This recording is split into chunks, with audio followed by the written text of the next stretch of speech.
Para muchas personas ajenas al tema, robot y guerra son sinónimos de ciencia ficción, aunque en este caso los protagonistas son muy reales. Sea Hunter, Taranis o Harpy son 3 de los 381 sistemas distintos de armamento autónomo contabilizados por el Instituto Internacional para la Investigación de la Paz de Estocolmo. 381, que no son pocos. Hoy nos acompaña Fernando Valgarijo, profesor de Derecho Internacional Público de la UNED. Hablaremos sobre ética, avances, normas, detractores. Fernando, buenos días. Buenos días, Ana. Encantado de estar aquí otra vez. Encantada de tenerte. El estudio de la robótica y la inteligencia artificial ha ido tan rápido como para tener preparado un ejército de metal. Bueno, desde luego ha ido tan rápido como para que la inteligencia artificial y sus productos puedan tener una participación muy significativa, muy relevante en los conflictos armados. No hay que pensar, cuando hablamos de inteligencia artificial o cuando hablamos de robots, no hay que pensar necesariamente en la típica imagen del hombre de metal, aunque esa imagen tampoco hay que excluirla del todo. Pero sí, desde luego, está bastante desarrollado ya el concepto de sistema de armas autónomos o armas autónomas letales, que sería, digamos, un concepto, una denominación más genérica para lo que, de una forma más popular, pero que también es real, conocemos como robots. Los sistemas de armas autónomos básicamente es un arma o un sistema de armamento que tiene autonomía en sus funciones críticas. Y esas funciones son seleccionar un objetivo, seleccionarlo en el sentido de buscarlo, detectarlo, identificarlo o realizar un seguimiento, o la segunda función crítica, que es atacar dicho objetivo para bien neutralizarlo, dañarlo o destruirlo. Y además este sistema de armas autónomo, la palabra clave ahí es la autonomía, es capaz de actuar contra objetivos sin necesidad de la intervención humana.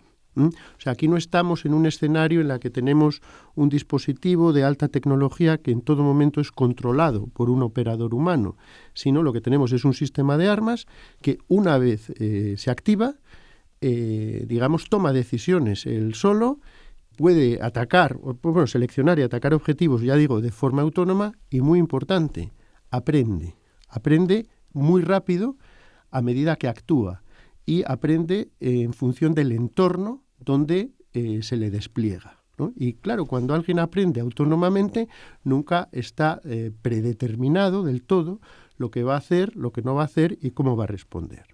Eso es peligroso. Bueno, sí, eso entraña evidentemente riesgos, ¿no? Y a medida que los sistemas de armas autónomos o robots son más sofisticados, más riesgos y más desafío, ¿no? O sea, aquí tenemos un escenario en el que estos sistemas de armas letales autónomas o estos robots son activados, eso sí, por un operador autónomo. Luego, el sistema, una vez activado, usa sus sensores, su software, el armamento del que está dotado y luego selecciona y ataca objetivos de forma independiente. Por lo menos tiene todas estas capacidades, ¿no? Y en un escenario así, donde además, un escenario que concebimos como un conflicto armado, que siempre, con robots y sin robots, es una situación extrema dentro de la vida humana, ¿no? Es una situación claramente extrema el conflicto armado, pues la cuestión clave, o una de las cuestiones claves, vamos a decir, por ser más precisos, es definir el tipo y el grado de control humano sobre este sistema autónomo que es necesario tener en todo momento para cumplir con las normas del derecho de los conflictos armados y respetar estándares jurídicos y estándares éticos, ¿no? Es necesario replantearse o poner en acción, poner en marcha, digamos, los principios básicos del derecho de los conflictos armados para afrontar algunos de los desafíos que plantean estas armas autónomas. Hay que decir que, por lo menos hasta donde yo sé, las armas autónomas no tienen una regulación específica dentro del derecho internacional humanitario. Por tanto, hay que acudir para comprender cuáles son los problemas, tanto jurídicos como éticos, que se plantean a una serie de principios y normas generales de los conflictos armados, que regulan la conducción de las hostilidades y que suponen una serie de restricciones entre las partes que se enfrentan en un conflicto armado, precisamente para no ir más allá de determinadas actuaciones y para mitigar el sufrimiento humano que inevitablemente causan los conflictos armados, ¿no? Entonces, hasta que no sepamos cuáles son las normas, no se puede usar en una guerra. No, lo que pasa es que digamos que las normas y los principios básicos ya los conocemos y han de aplicarse sea cual sea el arma que se use, tanto si son armas convencionales como si son armas más poderosas que las convencionales. El derecho de los conflictos armados también supone grandes restricciones o enormes restricciones sobre el uso de armas como las nucleares, etcétera. Pero en todo caso, cuando hablamos también de estas armas, de las armas letales autónomas o de los sistemas de los robots, sí, hay que aplicar siempre 3 principios básicos como mínimo, ¿no? El derecho a los conflictos armados o derecho internacional humanitario se basa, en primer lugar, en el principio de discriminación o distinción que obliga a los combatientes a distinguir entre objetivos militares y objetivos civiles, entre combatientes y civiles, entre combatientes en activo y personas que están fuera de combate, porque el objetivo de las hostilidades es poner al adversario fuera de combate. El adversario está fuera de combate, sí, evidentemente muere, pero también si queda gravemente herido y no puede participar en las hostilidades o si es hecho prisionero de guerra. Hay que hacer todas estas distinciones. Luego, aparte de este principio de distinción entre lo civil y lo militar, o el combatiente y el que ya no está combatiendo, tenemos el principio de proporcionalidad, ¿no? Que, digamos, obliga a determinar a quienes conducen las hostilidades si un ataque puede causar daños civiles colaterales o daños a bienes civiles en cantidad tal, en exceso, en relación con la ventaja militar que se va a obtener. Y ese principio de proporcionalidad obligará pues, a usar medios proporcionales y, enlazado con el tercer principio, que es el principio de precaución, puede llevar a suspender, limitar o cancelar un ataque si resulta evidente que un objetivo no es militar o que está sujeto a una protección especial o que se vulnera este principio de proporcionalidad que acabo de mencionar, ¿no? Entonces, como mínimo, si sobre el terreno, si sobre el teatro de operaciones hay sistemas de armas autónomos, hay que respetar siempre estos principios. Y estos principios no nos olvidemos. No pensemos, porque en esto hay una trampa quizá mental que nosotros mismos a veces nos tendemos, es decir, ¿cómo va a ser el robot responsable de cumplir estos principios? No, mire, las normas y los principios obligan a los seres humanos y esas obligaciones entrañan, evidentemente, un deber de cumplimiento y una responsabilidad de cumplirlas o una responsabilidad por incumplimiento. La clave es que no se puede transferir esta responsabilidad, que es algo claramente humano, no se puede transferir a la máquina, al robot, al programa informático o al sistema de armas letal y autónomo, ¿no?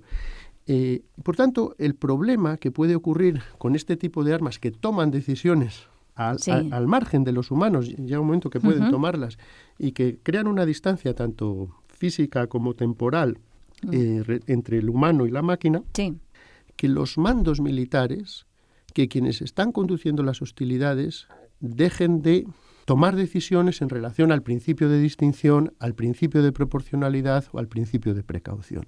Ese es el verdadero reto, ¿no? Porque entonces no sabemos en qué escenario estamos. Ya. No. Sí. Y además es que no se puede ni pensar. Bueno, en esto, ya digo, el pensamiento se basa en una escasa práctica sobre el terreno. Quizás sea bueno que no haya demasiada práctica y que haya todo una reflexión tanto jurídica como moral previamente al uso de este tipo de armas. Yo estoy convencido de ello. Luego, además, digamos que quiero subrayar que el hecho de que este tipo de armas no estén especialmente reguladas puede plantear ciertos problemas, pero exige aplicar estos principios que he dicho con mayor rigor y también acordarse de otros principios claves en el derecho internacional humanitario, noción que estoy ahora usando de forma sinónima a derecho de los conflictos armados. También existen y son claves los llamados principios de humanidad y los dictados de la conciencia pública. Son lo que forman la llamada cláusula Martens, que quienes estudian derecho internacional humanitario conocen enseguida. La cláusula Martens, que aparece en los tratados de derecho internacional humanitario, en las convenciones de Ginebra de 1949, en los protocolos adicionales a estas convenciones, pues establece que en los casos no previstos en estas normas, los civiles y los combatientes quedan protegidos por el derecho internacional consuetudinario, en materia de VIH, y los principios de humanidad y los dictados de la conciencia pública. Estos principios de humanidad, estas referencias a la conciencia pública, son una referencia universal que impide pensar, como sí puede ser en otros sectores del derecho, pero no en este, impide pensar que lo que no está prohibido está permitido. Aquí no podemos pensar esto. No podemos pensar esto, porque puede que los principios de humanidad o que los dictados de la conciencia pública lo impidan. Lo que aquí no vale decir, como no está prohibido, está permitido. Y esto es aplicable a cualquier nuevo método o medio de combate, incluido, por supuesto, los sistemas de armas autónomos o robots. Y ya digo, el verdadero desafío con esto es la posibilidad de que los seres humanos queden muy alejados, tanto en el tiempo como en el espacio, de estas actividades críticas, de estas funciones críticas que cumple el robot una vez desplegado.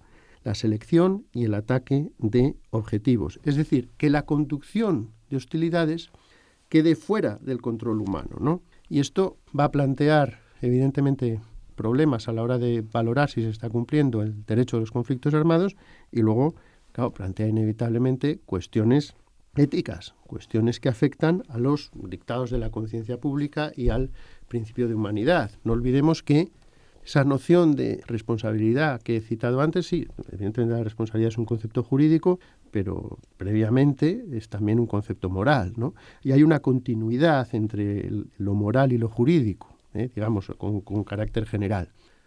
Tenemos inteligencia artificial, además bastante avanzada en muchos casos. ¿Tenemos moral artificial? ¿Tenemos responsabilidad artificial? Yo no lo veo así, yo creo que no. Y por tanto la responsabilidad sigue siendo humana. Claro.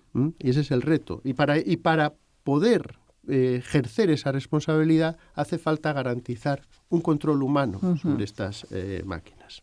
Claro, porque además la guerra siempre es humana. Hasta ahora. Sí, bueno, la guerra es un fenómeno humano. Quizá puede haber algunos antropólogos que nos informen de que en determinadas especies también hay enfrentamientos que se podían llamar guerra y tal. Bueno, yo no entro porque yo no soy un experto en esos temas, pero en todo caso estamos proyectando conceptos humanos a la actividad, bueno, en este caso de otras especies. Pero en el caso de la inteligencia artificial, el escenario que planteamos es un conflicto armado como fenómeno humano en el que intervienen sistemas de armas autónomos o robots. No, intervienen, recordemos, el robot no es un dron que nosotros controlemos en todo momento. El robot tiene su autonomía, el robot aprende. Y cuando alguien aprende con esa autonomía y con esa velocidad, la previsibilidad disminuye drásticamente. El otro día leí, por ejemplo, saliéndonos del campo de los conflictos armados, que en estas cuestiones donde se prueban muchos dispositivos de inteligencia artificial, el ajedrez, por ejemplo, se enfrentaban dos robots. Uno era más antiguo, pero tenía información sobre millones y millones de jugadas de ajedrez de los grandes maestros, de partidas históricas, etc. El otro tenía mucha menos información, tenía solo unos pocos miles de jugadas y sobre todo tenía unos principios y unas reglas. Pero tenía un mayor grado de inteligencia artificial, si se puede decir así, y una capacidad de aprendizaje mayor. Pues bien, la máquina, el robot que tenía menos información, logró derrotar a la máquina que tenía millones de jugadas. Y lo asombroso es el tiempo que tardó la máquina con menos información en aprender lo necesario para derrotar a la máquina con millones de jugadas almacenadas. Tardó 12 minutos. Eso es, claro, plantea unos problemas que dan en realidad vértigo, ¿no? Vértigo intelectual y vértigo moral, porque, claro, esto disminuye mucho la previsibilidad de lo que van a hacer. En realidad, lo que podemos decir es que cuando, digamos, aparecen nuevas armas, volviendo al tema de los conflictos armados, cualquier nueva arma, cualquier nuevo medio de combate, debe ser sometido a una valoración previa, una valoración que es también jurídica, ¿no? Y eso requiere, evidentemente, un entendimiento pleno de las capacidades de ese arma, que, bueno, requiere hacer valoraciones conforme a dos parámetros. El primer parámetro es la previsibilidad, conocer cómo va a funcionar el sistema de armas autónomos en determinadas circunstancias y los efectos que puede tener esa actuación, sabiendo que el robot no solo ejecuta un programa, sino que aprende. aprende y él mismo desarrolla el programa. Y que no siente. Sí, Que no esa es siente. otra. Claro, no tiene esos sentimientos ni tiene esa sensibilidad moral, vamos a llamar, no solo una conciencia moral, que a lo mejor esos parámetros parámetros de comportamiento y a la hora de toma de decisiones se pueden, digamos, programar dentro del robot, pero no tiene una sensibilidad moral tal y como nosotros la conocemos o con la que estamos más familiarizados. Y luego está la fiabilidad del robot, ¿no? Es decir, que sea capaz de proporcionar un funcionamiento sin fallos y sobre todo sin efectos no deseados, ¿no? Sin efectos no deseados. Pues bien, el control humano requiere tener en cuenta estas dos variables, ¿no? Y además... Perdón, porque es que yo veo que ahí está donde yo quiero ir, lo que yo quiero atacar. Lo único que tengo como persona es que darle un botón. Pero, ay, Dios mío, le doy al botón o le digo cuando quieras y luego lo que puede pasar se me puede ir de las manos. Claro, por eso, digamos, hay un autor... hay muchos autores recientemente, pero un autor que yo he consultado recientemente, un experto en estos temas, tanto desde el punto de vista técnico como jurídico, Neil Davison, propone concebir estas necesidades de control humano atendiendo a 3 fases dentro de lo que es la actuación de las armas autónomas, ¿no? Hace falta un control efectivo, un control significativo y unos niveles adecuados de juicio, de opinión humana sobre cómo actúa el robot. Y esto en 3 fases. Una primera fase que es la del desarrollo del arma, ¿no? Es decir, cuando se está diseñando, cuando se está fabricando y se está programando en el diseño y en la programación del robot o en las pruebas y test que se hagan en entornos más o menos reales, ¿no?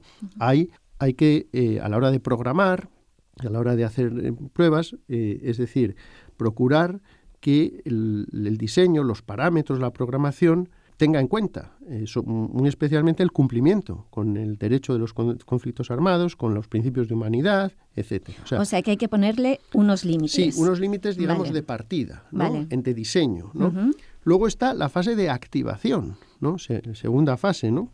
Donde ya esto implica la decisión de usar un robot o unos robots, unos sistemas de armas autónomos en un ataque específico, en respuesta a una amenaza específica. Ya habrá unos parámetros, digamos, más operativos, llegado el caso de qué va a hacer el robot en el teatro de operaciones, en el campo de batalla concreto, es decir, qué misión se le confiere, qué objetivo se le selecciona o se le permite seleccionar, el tipo de munición que va a emplear, la movilidad que puede tener, muy importante, el tiempo que va a estar actuando, muy importante, y la capacidad de intervención humana tras la activación. Eso es otro tema clave, sí. Y porque el tiempo, a mí me da igual el tiempo, si mi objetivo es que eso tiene que desaparecer de ahí, ¿qué más da el tiempo? Bueno, pues porque el tiempo que actúa el sistema de arma autónomo es muy relevante, porque ya digo, no es un programa que se ejecute como el programa de una lavadora, sino que el robot va aprendiendo cosas, ¿no?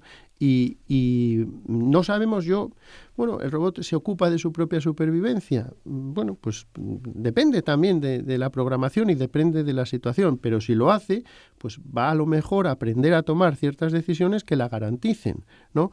Eso implica también que durante ese tiempo sigan siendo relevantes los parámetros de cumplimiento con el DIA, con el derecho internacional humanitario, por encima de otras consideraciones, etcétera. El tiempo de actuación es muy relevante porque estamos hablando de una entidad autónoma, con una inteligencia, a lo mejor no es tan general como la inteligencia de los seres humanos, pero una inteligencia que aquello que se aplica es una inteligencia que evoluciona de un modo vertiginoso y que de nuevo hace que sea... O sea, cuanto más tiempo actúa, menos previsible es porque más aprende autónomamente, ¿no? Más aprende autónomamente. Por tanto, el tiempo, el espacio donde se le permite actuar, el espacio para el cual se le activa es muy relevante. Y también la capacidad de intervención humana una vez se ha activado. Ese es otro de las claves.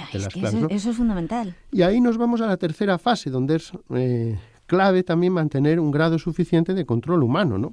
Es decir, cuando se activa, qué nivel de supervisión, qué nivel de intervención mantiene el ser humano, ¿no? Mantiene el mando militar o las personas que están conduciendo las hostilidades. Lo ideal es poder garantizar que el ser humano redirija, modere, suspenda o cancele un ataque. o desactive por completo el sistema de armas autónomos en cualquier momento, ¿no? En función de si puede cumplir, si se está cumpliendo o no el derecho internacional humanitario, ¿no? Para esto, de nuevo, es clave la previsibilidad, pero, como decimos, la previsibilidad disminuye a medida que aumenta la complejidad del robot, ¿no? Y luego es cierto que ya con la tecnología disponible y los conocimientos de inteligencia artificial existentes, un robot puede ser programado con un amplio margen de libertad para operar y con un amplio, digamos, ámbito espacio-temporal para actuar, lo cual implica que la previsibilidad cae dramáticamente, ¿no? Y por eso hace falta garantizar ese control una vez activado, ¿no? Pensemos, de nuevo, yo sé que a lo mejor insisto demasiado en esto, pero al aumentar la capacidad del robot para aprender, que esa es una de las variables que cada vez aumentan más, el robot cada vez tiene más capacidad de adaptar su comportamiento al entorno, a un entorno que va a ser siempre complejo y hostil y que le va a forzar a desarrollar su inteligencia, en determinados sentidos que a lo mejor no son los del cumplimiento del derecho internacional humanitario, ¿no? Y eso sería lo que el ser humano no puede permitirse, ¿no? Tanto por cuestiones jurídicas como aún más principalmente por cuestiones morales, por esos principios de humanidad, por esos dictados de la conciencia pública. ¿Queremos dejar en manos de máquinas la decisión sobre si se elimina una persona? ¿Queremos eso? Es una idea que repugna a muchas conciencias, entre otras la mía, ¿no? ¿Queremos que las máquinas decidan este objetivo militar nos proporciona una ventaja relevante y vamos a permitirnos ciertos daños colaterales en materia de muertes de civiles? ¿Queremos que eso lo haga una máquina? Bueno, son preguntas que nos debemos hacer, ¿no? Y sentir también, en mi caso, pues un cierto...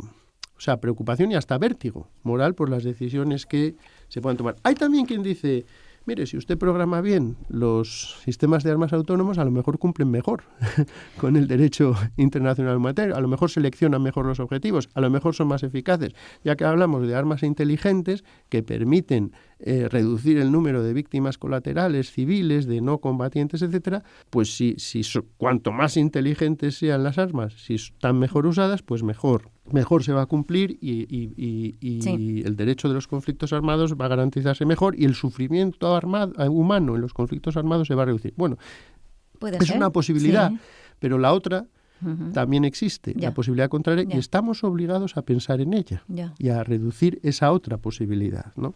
Sé que hay países que están en contra, ¿eh? Sí, eso, vamos a ver, en las carreras de armamentos, eso es un fenómeno normal, ¿no? La situación en la que quienes no pueden acceder a un determinado armamento se oponen a su utilización, a su desarrollo, a su posesión, aunque a veces, por otro lado, hacen lo posible por dotarse de ellos.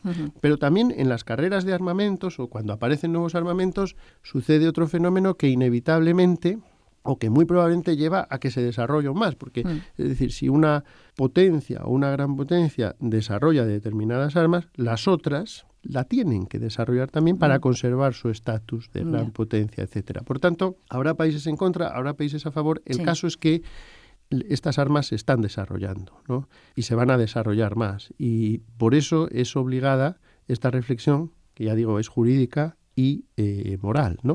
Y precisamente en esto, si me permites, Ana, quería hacer una reflexión en clave de, ya no tanto de responsabilidad como de responsabilidades, ¿no? Distintos tipos de responsabilidad que emergerían si un robot, un arma autónoma, incumple el derecho internacional humanitario. Me he expresado mal, porque en realidad yo diría que quien lo incumple son los seres humanos a través del uso o de la activación de estas armas autónomas, ¿no?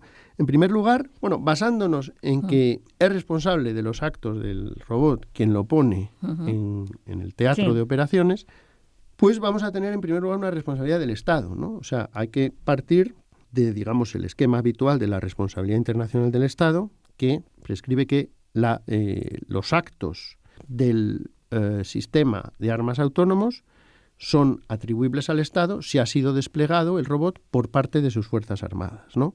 O también puede ser responsable por actos de robots que no han sido bien revisados, diseñados o testados antes de ser desplegados, ¿no? Intentar, digamos, hacer pruebas con ellos, ¿no? Hay que intentar hacer pruebas con ellos, pero se han hecho pruebas. Bueno, digamos que todas las armas se prueban antes, ¿sí? ¿No?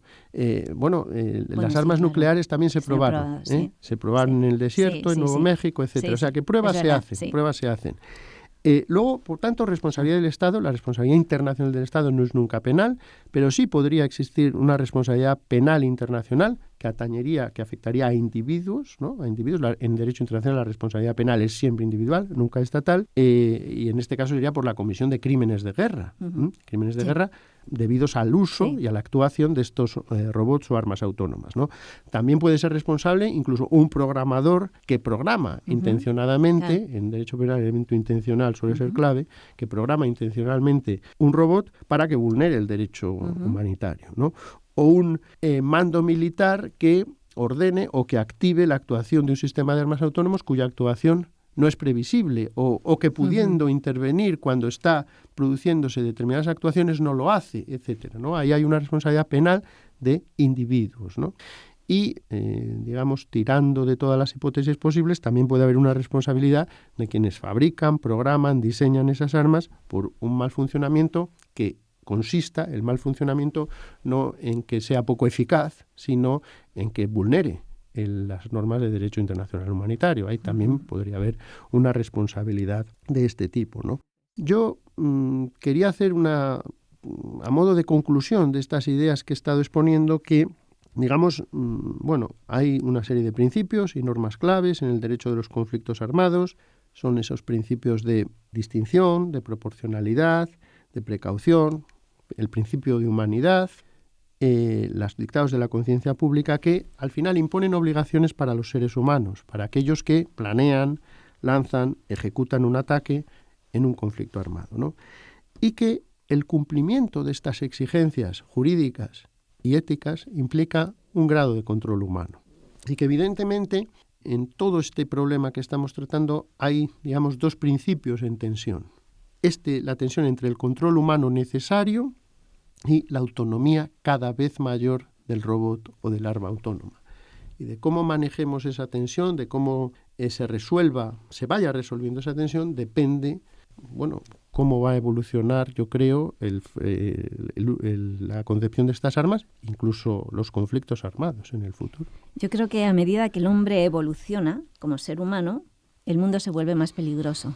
Y eso es un problema. Sí, pero precisamente por eso plantea, digamos, estos retos, ¿no? Retos que, aparte de los retos técnicos, no podemos olvidar los retos morales y jurídicos, ¿no? La responsabilidad que como humanos tenemos de dar respuesta a las nuevas situaciones que plantean los avances tecnológicos. Y, en esta materia, evidentemente la tecnología avanza muy rápido, pero la reflexión y el debate humano es inevitable, ¿no?